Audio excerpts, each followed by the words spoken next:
Of course, has taken the integral lead in making our country more inclusive, following on the call of the United Nations SDGs. So our next speaker will be expounding on the state of financial inclusion here in the Philippines. I'm going to read her accomplishments. It's quite lengthy. Hang on.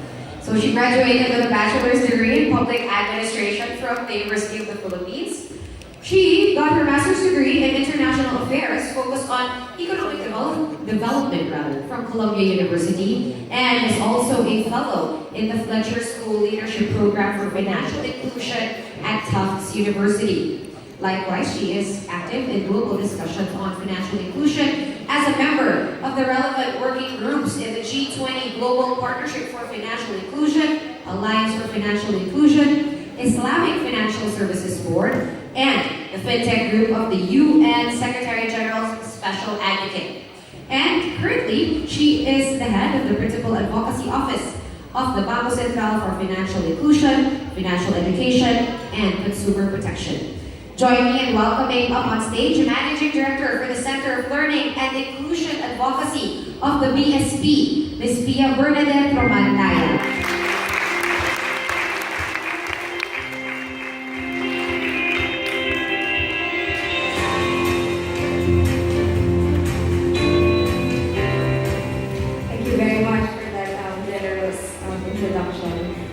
Good afternoon, everybody. Good afternoon. Mr. John Henry was saying, I think the party in the other room is having more fun than we are. But I think our discussions should really be more uplifting in the sense that this is really something that is good for our economy, for our country, and for the people. If I may just start on a more somber note, we are currently having the necrological services for the governor at the Bangko Sentral as we speak.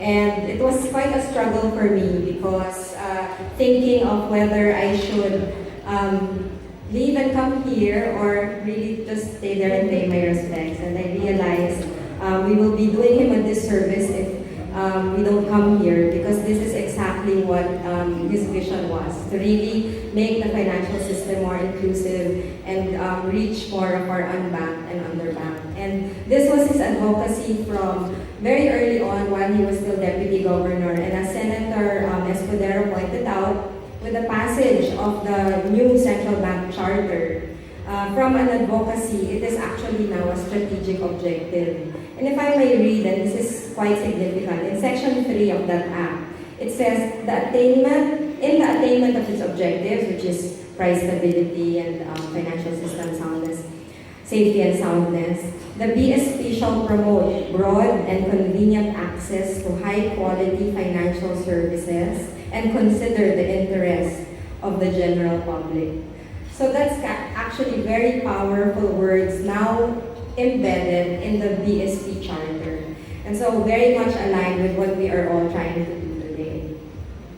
So let's start, and you mentioned let's put ourselves in the same page. What do we mean by financial inclusion? We actually have a national definition, if you will, as embedded in our national strategy for financial inclusion. It's a state wherein there is effective access to a wide range of financial services by all. And Senator Escudero said, it's not enough that you have access. They have to use the services. So it has to be effective access. Are the products you're offering, in fact, the ones that they need and can pay for? Are the products that you're offering the ones that can improve their quality of life? So that is what we mean by effective access. And wide range of financial products and services, not just payments, not just savings or credit, but the range that they need.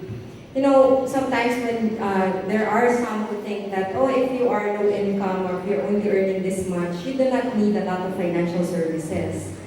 But in fact, because you are managing such little income with many needs and expenses, you live very complex financial lives. You have to do a lot of financial management. And if you have financial services from the formal system that will help you manage your finances in a cost-effective manner, then you will be able to really benefit from them. So it's all those services, and of course, for our unbanked and unserved. And how big is that market now? We've been hearing it before. I told Senator Chiz before he left, I promise you, in 3 years, 70% na ang bank ng Pilipinas. That's a hope, okay? That's a hope. And he was saying, okay, that just puts you on global average. But I think that's good enough. Because right now, our figures are much lower. Only 23% of adults have formal accounts. Okay? And that's what, about 15 million? Am I quoting here? 14.5 million Filipinos. 48% of adults save. So there's really a propensity to save. But 70% informally, at home. So hindi po, nangyayari po talaga yung sa ilalim ng kama nag-i-impose. 22% of adults have loans, but 4 out of 10 from informal sources. In terms of insurance, and I know Cebuana Lhuillier is also playing a very important role here, only 18% of adults have insurance. 3% of adults have investments. So there's really a long way to go in terms of financial inclusion as we know it. But we know that, the gateway to financial inclusion first is really payments or having a basic account. And we're happy to hear the developments for this undertaking. I'll explain that later. In terms of access, 34% of our cities and municipalities have no single bank. Okay. I want to point out that if we consider the other financial services, the microfinance NGOs, the pawn shops, the remittance agents, that goes down to 9%. Okay, so from 34 unbanked, we actually only have 9% unserved. Okay, so there's still 9% with no financial institution whatsoever. But if you can use those additional touch points, you could bring that down to 9%. And we can address the concentration that we see here. Imagine the concentration of financial services. 40% of the total number of deposit accounts are just in the NCR. So the whole Philippines is sharing the 60%. And in terms of amount, it's almost 70% just from the NCR. So what is this we've been trying to ask? And we conduct a biennial survey on financial inclusion at the Bangko Sentral. And this is some of the results. The first thing they say, we cannot open an account because we don't have enough money.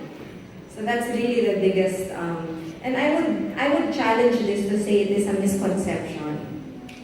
Because you think you don't have enough money because maybe the products out there require a certain amount of money before you can have a savings account. So if it's a 2,000 opening amount, then you say, oh, I don't have 2,000 to be able to save. Or I don't have the documentation. I don't have enough knowledge, awareness, and the perception of the lack of need for a savings account. So this is also tied to what Dr. Ang was saying and about financial literacy and knowing how to manage and how you can benefit from financial services. I think from the survey you saw, there was a perception of sufficiency in financial knowledge. But in fact, in the Philippines, out of the 7 financial literacy questions, I think only about the Philippines on average can only answer about 3 correctly. Okay, and very small percentage of the population that can answer all 7 questions correctly. Okay, so I don't want to paint a gloom and doom picture because in fact, what this points out is really an opportunity. And I'd like to tie this up with opportunities in digital. So we heard it before. We're a very young population, we're the demographic sweet spot. Only 23 is the median age of all Filipinos. 6 out of 10 without a bank actually have a mobile phone. Smartphone penetration is high and increasing rapidly. I recall this was, very low just about 2 years ago. Of course, we're the social media capital of the world now, after being the text capital of the world. And so much opportunity in payments. Because 9 out of 10 adults pay. Okay, we can't escape from our bills, from the things we need to pay. 9 out of 10 adults pay. But mostly in cash. And in fact, even the account holders, the little that they are, they're already banked, they have accounts, only 18% use those accounts to make electronic payments. So even that is a low-hanging fruit. You're already banked. Why are you not using your account to make payments? So these are some of the opportunities and some of the areas which the Bangko Sentral has tried to directly and deliberately address.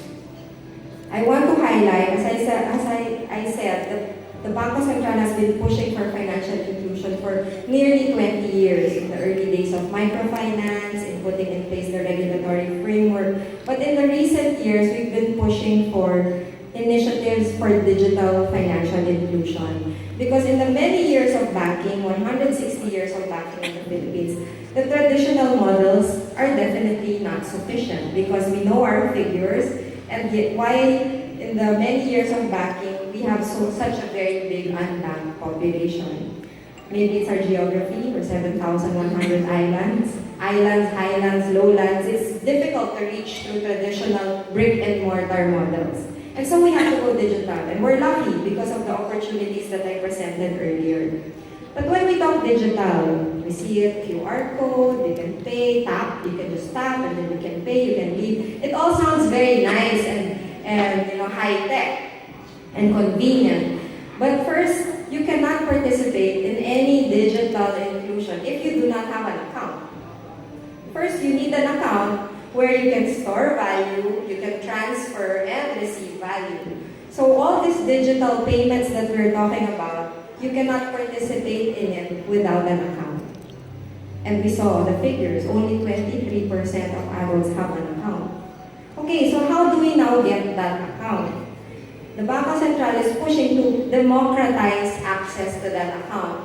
How? By addressing all the reasons I pointed to earlier. Oh, we don't have enough money, which I challenged as a perception. So the basic deposit account framework, as you know, is something where there is only 100 pesos and below opening amount required, no minimum balance, no dormancy charges, because this addresses the very fears of the Filipinos why they don't open an account. Yung experience na naglagay sila ng 5,000, hindi nila ginalaw, nakaltasan, biglang sila pa yung may utang sa bangko. Yan yung mga kwentong naririnig. So, bakit ako magbabangko? Itatago ko na lang sa aking bahay. But we all know that that also has risks. So, making it easy to open an account. Documentary requirements. This is actually a very, yung KYC dito is very liberalized. So if you don't have an ID, it can be reduced to writing. You know, there are others, depending on the financial institution, how they can implement this. But the Bangko Sentral has already put this framework in place. It can be mobile, it can be, you can innovate in the way this product is designed. Okay, so now let's say we have that instrument where we can open the gateway to having an account. Where do they go? Okay, of course they can go digital, but then we still need an expansive network of touch points because the banks are only in 66% of our cities and municipalities. So where do they go? And so therefore we issued our cash agent regulation. So we democratized access to an account. Now we want low-cost access points where they can open these accounts and actually transact on these accounts. So the agent banking regulation, actually it's a cash agent regulation, allows banks to use third parties. And what are these third parties? Of course, the pawn shops are the first in mind. They're already doing financial services. But it can also be a generic drugstore, a grocery, a sari-sari store, things that are already embedded in communities and are already getting local traffic, foot traffic. So that is now allowed. And the third one, okay, it's easy for them. There's an accessible point where they can open an easy open account or a no-frills account. Why would they want one? Why would they want one? Well, if they are able to use that account, then you give them a good proposition to want it.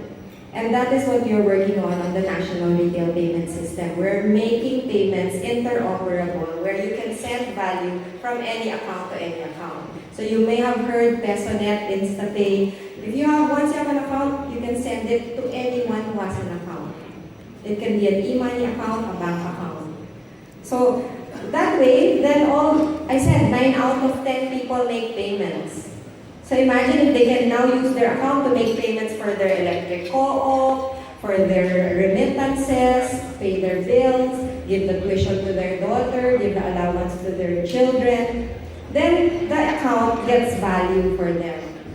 And the beauty here is that your first step was opening in the account and making them have a good value proposition by enabling payments. But then that opens up to the range of other financial services. Because now, because it's digital, there's a history. The financial institution can now see how frequently does she get this money, how frequently does she pay. Then they can design bespoke credit products for you. They can score you based on your activities. So then it opens up an opportunity for you not only to save or put away money, but to now access even credit and even some investment products. So these are the three pillars, not really pillars, but we see them as the three necessary steps before we can really achieve true digital financial inclusion. And when we put this in place, and it was the governor before he became deputy governor said, you have to issue all these regulations and then leave it up to the market. But this has to be built upon a very strong cybersecurity culture, sound market conduct and consumer protection, and sufficient financial and digital literacy. So all of this we have also put together to ensure that when we grow digital, it's safe, it's secure, people trust it, and people know how to use it properly. And he said, when all of that is done, the market will take it up. The market will take it up and will see the opportunities. We didn't see that. So some of these regulations were in place and we kept telling them this is opportunity, these are the data inclusion, these are what.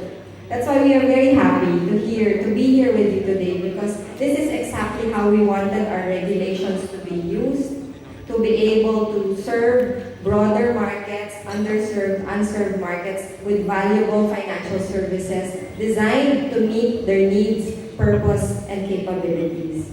So our hope is that these products are delivered and that they are properly explained, and that when they are used, and that they truly benefit those that use these services. That